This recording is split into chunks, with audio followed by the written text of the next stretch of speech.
반가워요, 두 분. 반가.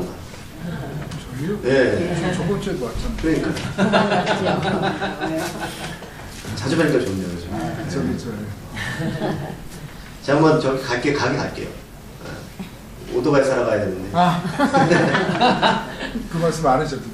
하나 들어주세요. 돈이 없어요. 감사합니다.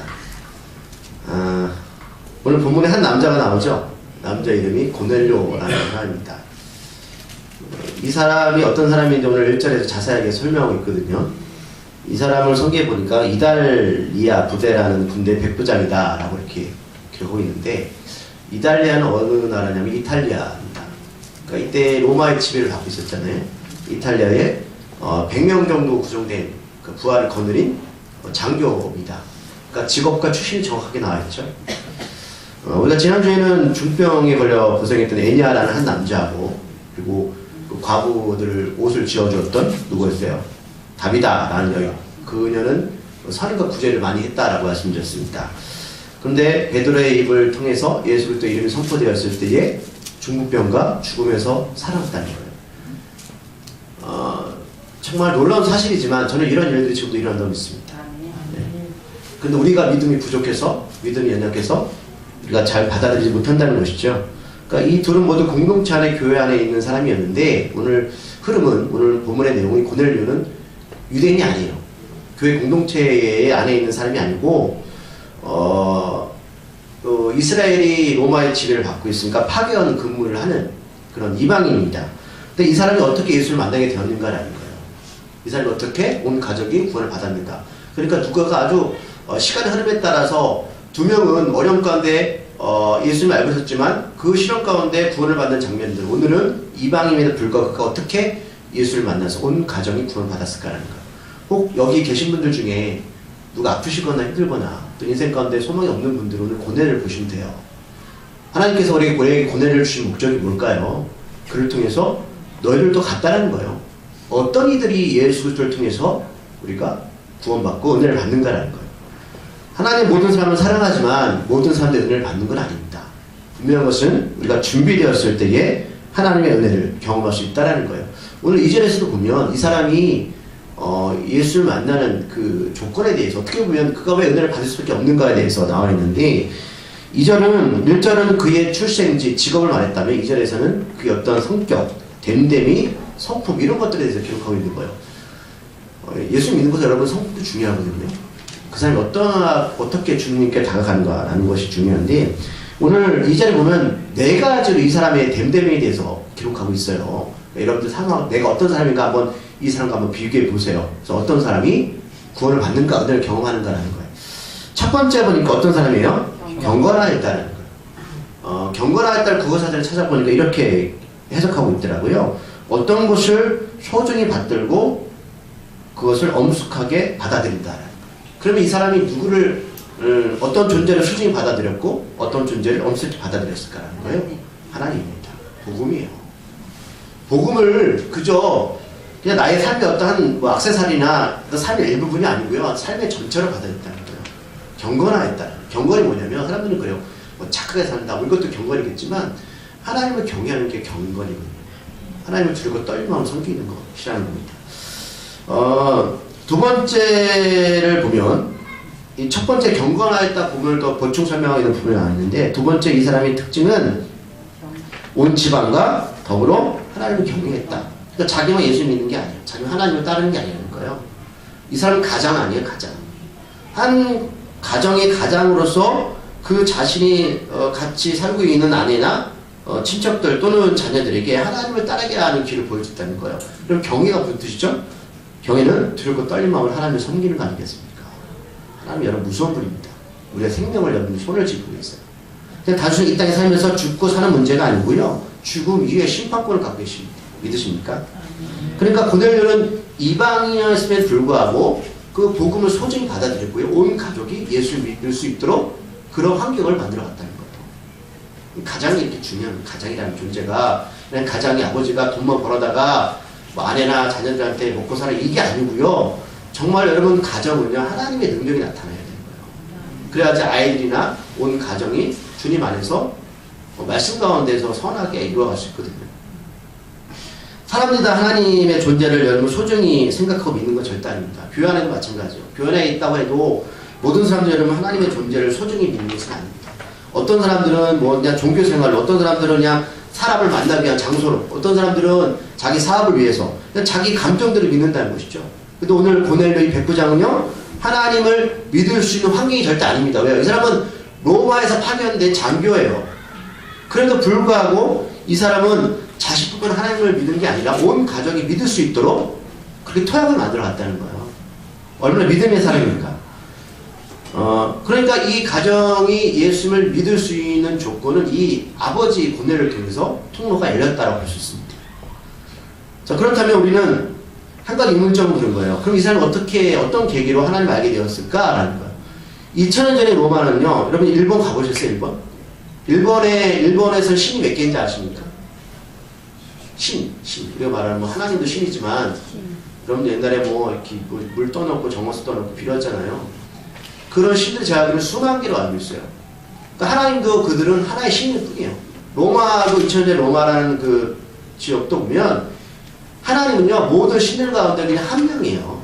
예, 신이 굉장히 많아요. 그런데 이 사람이 그런 토양에서 하나님을 유일신을 믿는다는 것은 쉬운 게 아니죠. 어떤 계급을 믿었지 모르겠지만 그는 혼신을 다해서 하나님을 따랐다고 볼 수 있습니다. 더군다나 하나님의 존재는 지금 이 고넬료가 다스리고 있는 속국인 이스라엘 사람들이 믿는 신이거든요. 근데 그 신을 고넬료가 자신의 어떤 그 존재성에 대해서 정말로 따르는 하나님의 존재를 믿고 있었다는 것이죠. 그러니까 이런 환경이 오늘 본문에 보면 그 예수를 만나는 통로가 되었다는 겁니다. 세 번째 보니까 그러면 신앙적인 부분 그렇다 쳐요. 그럼 세 번째는 그런 어떤 사람이었습니까? 고넬료는 백성을 많이 구제했습니다. 많이라는 표현이 뭐예요? 늘 항상 한다는 뜻이에요. 우리가 이 부분은 지난주에 봤어요. 하나님의 사람들, 우리가 바나바라는 사람도 있어요. 바나바. 그럼 어떤 사람이었어요? 선을과 구제하는 일에 앞장섰던 사람이고요. 다비다도 마찬가지고. 아, 그렇구나. 하나님은 이렇게 구제하는 일을 여러분 좋아하십니다. 하나님은 정말 구제하는 걸 좋아해요. 구제가 뭐예요? 어렵고 힘든 자들을 향해서 그들한테 나의 것을 베푸는 게 구제입니다. 그러니까 하나님 여기 굉장히 초점이 있으신 것 같아요. 그러니까 많이라는 것은 한두 번이 아니라 계속해서 구제를 했다는 것이죠. 그런데 오늘 이 사람은 이스라엘의 파견 근무 나왔기 때문에 자기 로마 사람들을 구제해주는 게 아니고요. 자기가 다스리는 이스라엘 초대교회 사람들이나 주변 사람들을 도와주고 있었다는 소리예요.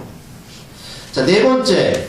그럼 이 사람은 그런 어떤 선한 행위만 했을까요? 네 번째 어떻게 표현하고 있죠? 단순한 구제가 아니라 하나님께 항상 기도하면서 도와줬습니다. 여러분, 우리가 도와줄 때 기도가 왜 필요할까요? 이 일은 우리 일이 아닙니다. 하나님의 일입니다. 여러분, 착각하지 마세요. 교회가 선교하는 거, 교회가 소외되고 힘든 자들을 도와주는 거 우리 일이 아니에요. 우리는 하나님께 위임을 받아서 하는 것 뿐이에요. 그렇기 때문에 제가 기도할 때 하나님, 우리 성도들에게 복의 복을 더하십시오라고 기도하는 것은 하나님 여러분 우리에게 복 주시지 않으면 그 일을 할 수가 없습니다. 아닌가요? 저는 그렇게 생각합니다. 우리 손으로 하지만 하나님 우리에게 복 주지 않으면 우리가 그 통로를 열 수가 없습니다. 그렇기 때문에 고넬료는 여러분 그가 물론 여러분 장교이긴 하지만 돈이 얼마나 많겠어요. 물론 재산을 물려받아서 그럴 수 있겠지만 항상 기도하면서 하나님의 뜻을 묻는 거예요. 이 일은 내 일이 아니라 하나님의 일입니다. 항상 하나님께 기도하면서 그는 구제일에 앞장섰습니다. 이 네 가지 사실을 보면서 우리가 경건이라는 것은 하나님을 경외한다는 것은 말로만 하는 것이 아니고요. 삶을 통해서 기도를 통해서 궁핍하고 어려운 사람들을 도와주는 그런 삶이 동반되어져야 된다는 거예요. 이런 조건이 갖춰졌을 때 오늘 고넬료와 온 가족이 구원받는 길이 열렸다는 겁니다. 그러니까 물질로만 여러분 우리가 사람을 도와주는 게 아니라 기도를 통해서 그 사람을 알 수 있거든요. 그 주변에 보면 너무 힘들어서 술을 먹거나 담배를 피우는 분들이 있어요. 그럼 그분들 정죄하지 마십시오. 얼마나 힘들면 그렇게 살겠어요. 저도 그렇게 하고 싶다가 있는데. 여러분 안 그러세요? 여러분들은 너무 힘들면 그냥 난 기도하고 모든 게 해결되나요? 아니에요. 그들은 방법을 모를 뿐이에요. 한 우리가 기도의 자리에 들어가는 것 뿐이죠. 그런 사람들 옆에 있다면 여러분 그들 위해서 위로하시고 내가 당신을 위해서 기도하고 있는데 이 한마디가 얼마나 큰 힘이 되는지 몰라요. 그럼 오늘 그 고넬료가 자신만을 위해서 기도했을까요? 아니죠. 주변에 정말로 자기가 다스리는 이스라엘의 힘들고 어려운 자를 향해서 저는 기도했다고 믿습니다. 이게 여러분 우리가 세상에서 우리 아이들이 공부해야 되는 이유고요. 성공해야 되는 이유고 여러분들이 우리가 돈을 벌어야 되는 이유고요. 우리 교회가 부흥돼야 되는 이유입니다. 아닌가요? 저는 여기 이유가 있다고 믿습니다. 그러니까 고넬료처럼 자신이 힘을 가지고 자신만을 위해 사용하는 것이 아니라 그 힘을 하나님이 원하는 그 마음이 있는 곳에 사용되는 것이죠. 아름답죠. 여러분들 왜 사세요? 왜 돈 버세요? 이유가 뭐예요? 우리가 그 분명을 정체성을 우리가 모르면요 어떻게 되는지 아세요? 마약하고요 쾌락에 젖어들 수밖에 없는 거예요. 3절을 보면 고넬료가 오늘 환상을 보게 되죠. 환상을 보는 것은 어느 날 갑자기 기도해서 환상을 보는 것이 아님을 우리가 알 수 있습니다. 그는 항상 기도하였고 항상 기도하는 가운데 하나님 은혜를 주셨고 오늘 하나님의 사자가 찾아옵니다. 하나님의 사자는 뭐야? 천사입니다. 천사가 찾아오죠. 이런 일도 우리가 쭉 봤어요. 여러분 천사가 있죠. 수호천사가 우리 도와준 수호천사가 있습니다. 우리는 모르지만 항상 우리 곁에서 하나님의 일꾼들이 있습니다. 그 시간은 제 9시라고 기록되어 있는데 9시 우리나라 9시가 아니라 오후 3시입니다.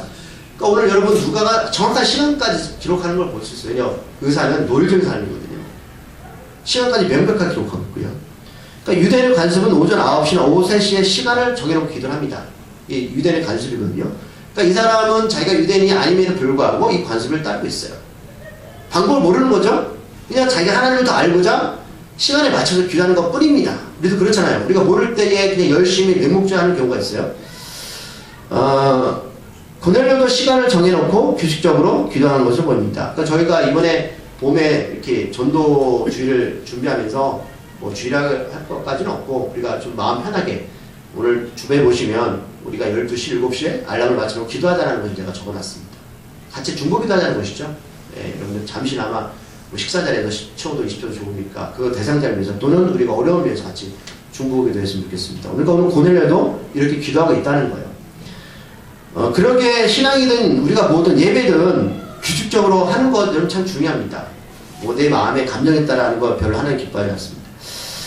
그러니까 하나님 보시기에 믿을 만한 믿음을 보여야 된다는 것이죠. 이렇게 기도 중에 천사가 찾아온 것을 4절에서 명백하게 우리에게 밝혀주고 있습니다.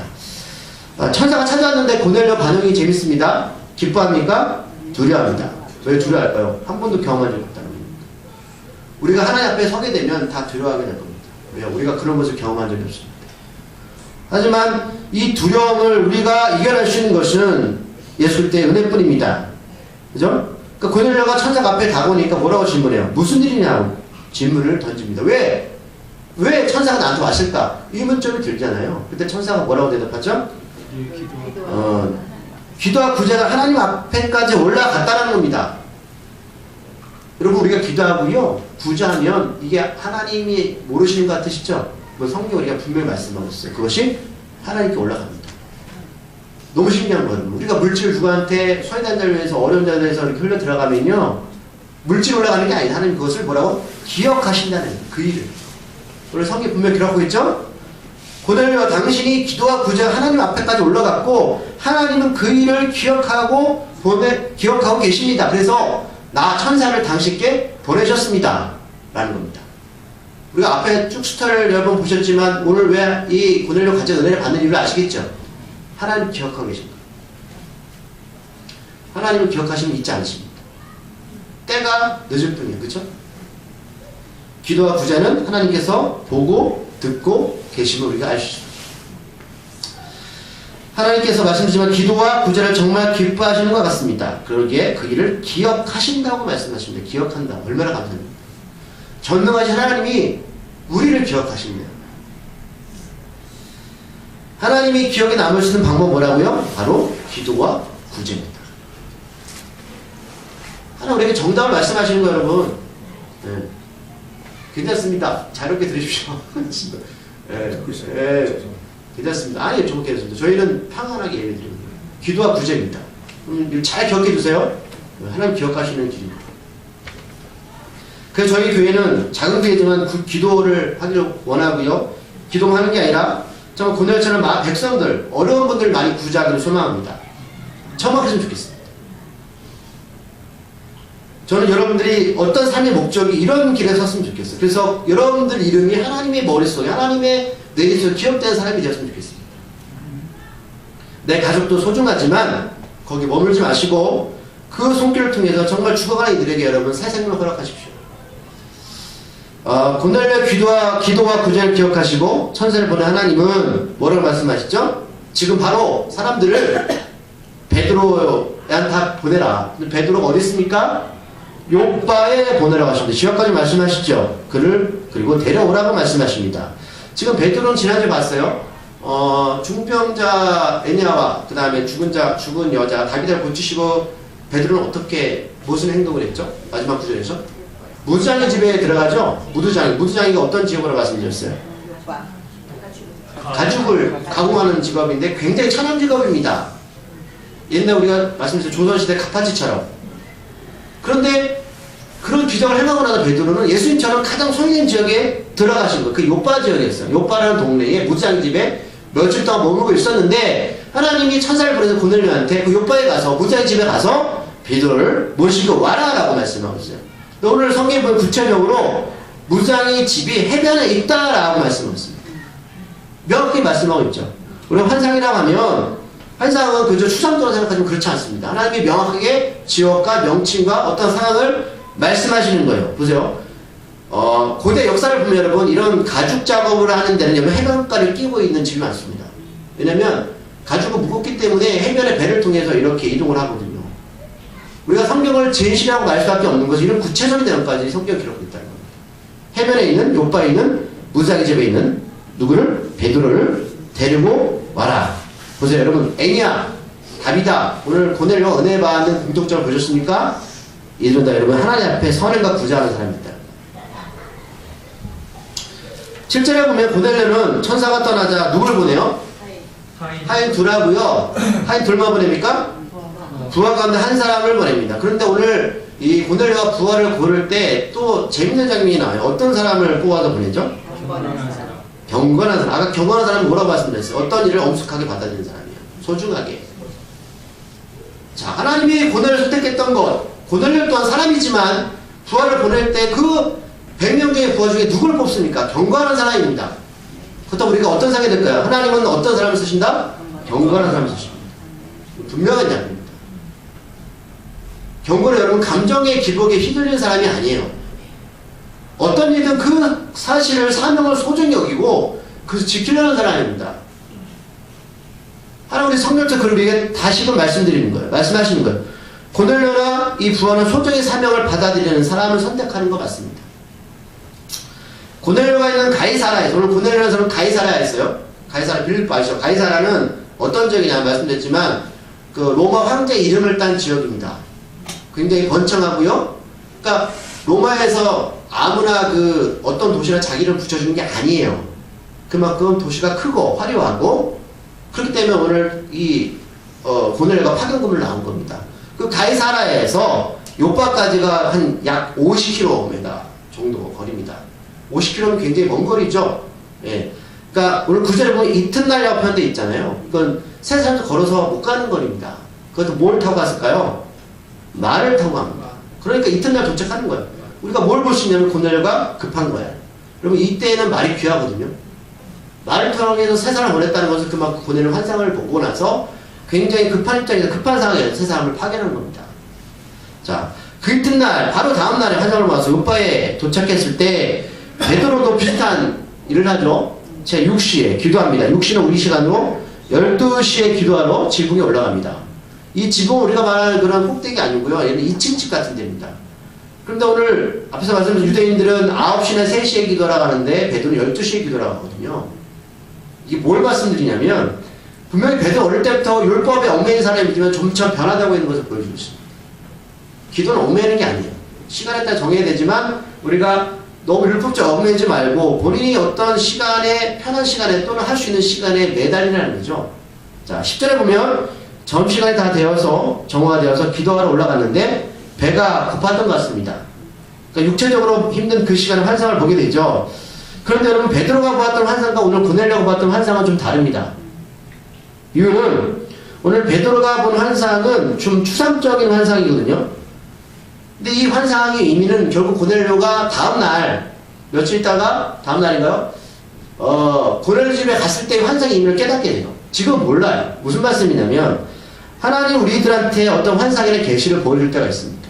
그래서 여러분들에게 하나님 이곳에 교회를 새로 말씀하셨을 때 저도 모르겠어요. 왜 세우셨는지. 우리는 당장으로 말씀하고 싶지만 시간이 흘러 하나님이 때를 보여주십니다. 여러분 마찬가지입니다. 하나님이 왜 나한테 분명히 일을 맡기신 것은 확실한데 의미를 모를 때가 있죠. 오늘 베드로가 그런 현상이에요. 고넬료는 분명 환상의 의미에 대해서 알아 사람을 보냈지만 베드로는 지금 몰라요. 고넬료 집에 가서 이 의미에 대해서 알고 있어요. 그러니까 베드로가 판 환상이 어떤 환상이냐면 자, 환상은 하늘이 열립니다. 하늘이 열리고 그릇 같은 큰 보자기 안에 땅에 있는 각종 네 발 가진 짐승하고 기는 것과 공중에 나는 것들이 들어있어요. 자, 소리가 들렸는데 하나님께서 말씀하신 그 보자기 안에 모든 것을 잡아 먹으라고 말씀하십니다. 소리가 들려요. 이게 어떤 의미냐면 레위기 11장 구약에 보면 하나님께서 정한 짐승과 부정한 짐승을 나눴어요. 그러니까 부정한 짐승을 먹지 말라는 거예요. 정한 짐승만 먹어라. 예를 들면 굽이 갈리고 이거 되새김질하는 것만 먹어라 말씀하셨어요. 그러니까 유대인들은 부정한 짐승을 먹지 않아요. 그래서 무슬림도 그렇고요. 그들은 여러분 할례 음식 어떤 뭐라고 그러죠? 그러니까 아무나 음식을 먹지 않죠. 고기를. 그죠? 저도 지금 기억이 안 나지만 그런 율법적인 거에서 얽매여 있는 사람들은요. 그러니까 베드로는 그 답에 그 동물들 속되고 깨끗하지 못한 음식이니까 먹지 않겠다고 말하죠. 그렇죠? 말씀드린 이 내용은 레위기 11장에 상세히 기록되어 있어요. 정한 동물과 부정한 동물. 그러니까 베드로는 이를 근거로 해서 부정한 음식을 먹지 않겠다고 16절에 보면 몇 번이나 거절하는지 아십니까?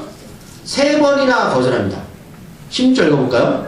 이런 일이 3번 있으면 그 그릇이 곧 하늘로 올려져 간다. 그러니까 3번째 응답한 거예요.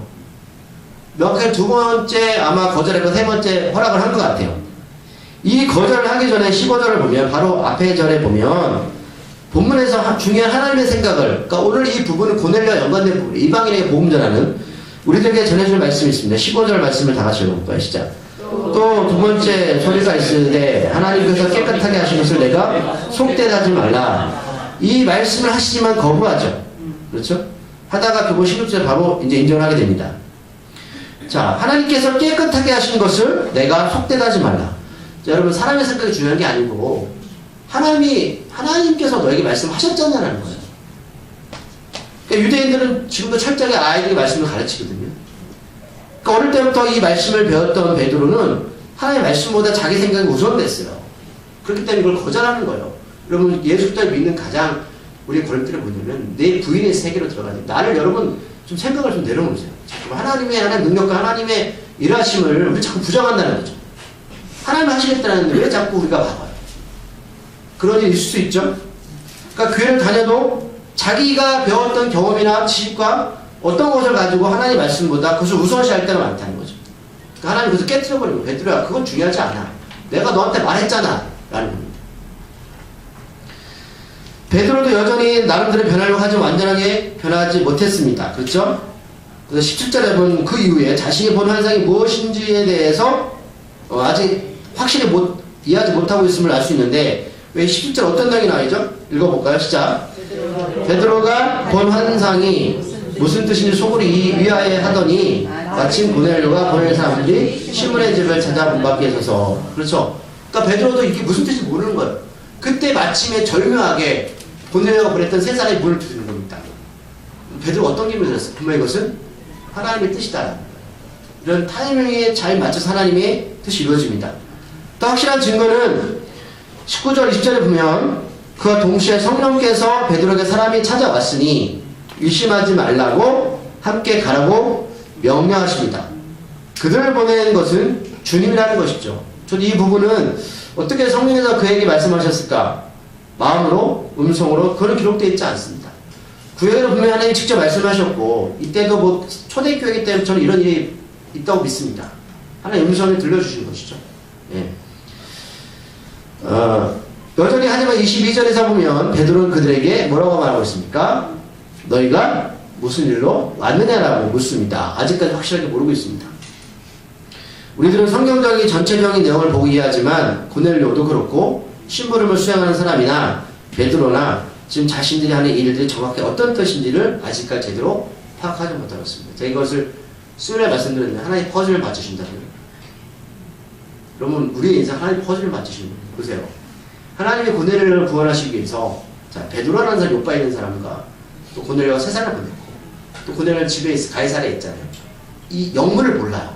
하나님이 그 시간과 공간을 퍼즐을 다 맞춰가고 있는 겁니다. 그래서 다 모이게 한 후에 퍼즐을 온전하게 보여주시는 겁니다. 우리가 그럴 때 있죠.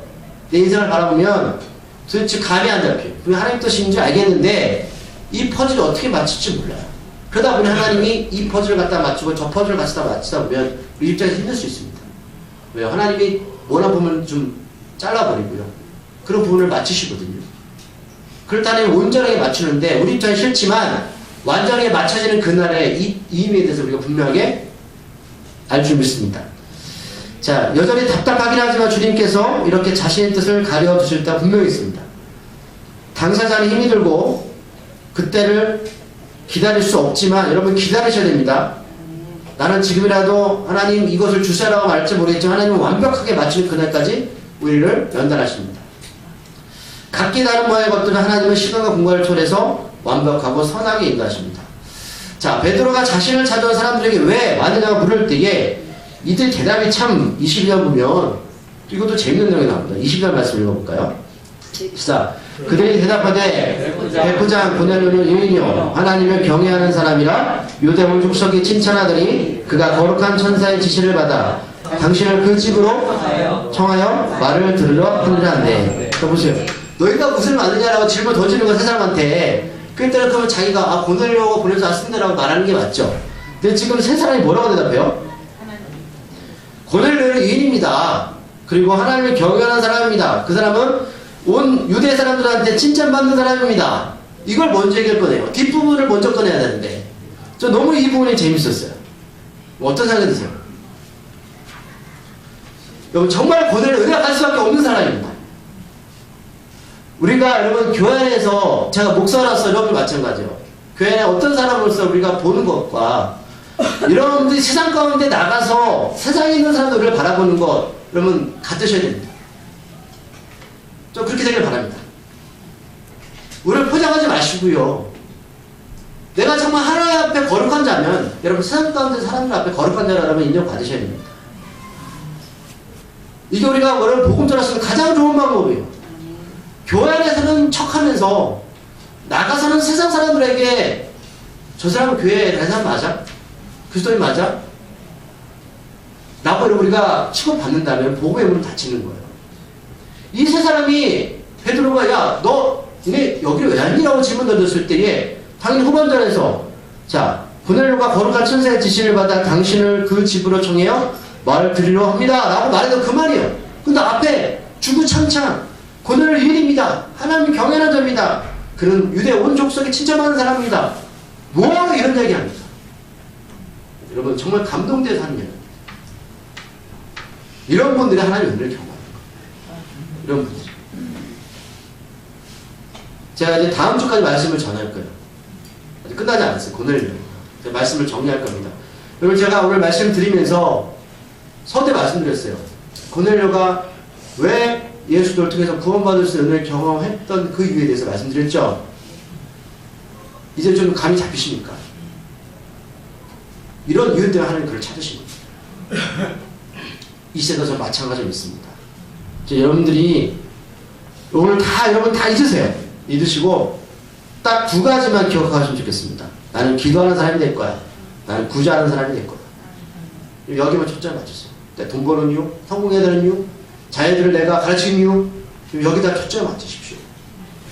하나님이 여러분들의 모든 일들을 기억하신답니다. 네. 다른 거 다 잊어도 좋아요. 하나님께 쓰임받는 사람이 누구일까? 오늘 주님께서 명확하게 말씀하셨고요. 다음 주에 제가 이어서 마무리되는 장면. 이제 베드로가 이제 가이사랴에 가서 고넬료를 만나고 나서 그 가정 가서 어떤 일을 해놓고 그들이 구원받았는지에 대해서 말씀을 드릴 겁니다. 우리 모두가 고넬료 같은 그런 길을 가기를 소망합니다. 기도하시겠습니다. 하나님, 우리 온 집안이 더불어 하나님을 경외하며 경건하며 백성을 많이 구제하고 하나님께 항상 기도하는 삶이 되기를 소망합니다. 우리가 하나님 앞에 기억되는 존재가 되기를 소망합니다. 세상 것은 다 풀과 같아서 들풀과 같아서 때가 되면 말라서 아궁이에 던져지는 것인데 우리는 자꾸만 이 땅의 모든 것을 남겨두려고 하고 썩어질 것에 우리의 삶을 다 드리려고 합니다. 썩어질 것에 우리 삶을 드리지 말게 하시고 영원히 썩지 않은 저 하나님 나라에 우리 보물을 쌓게 하여 주시옵소서. 예수님의 이름으로 기도드립니다.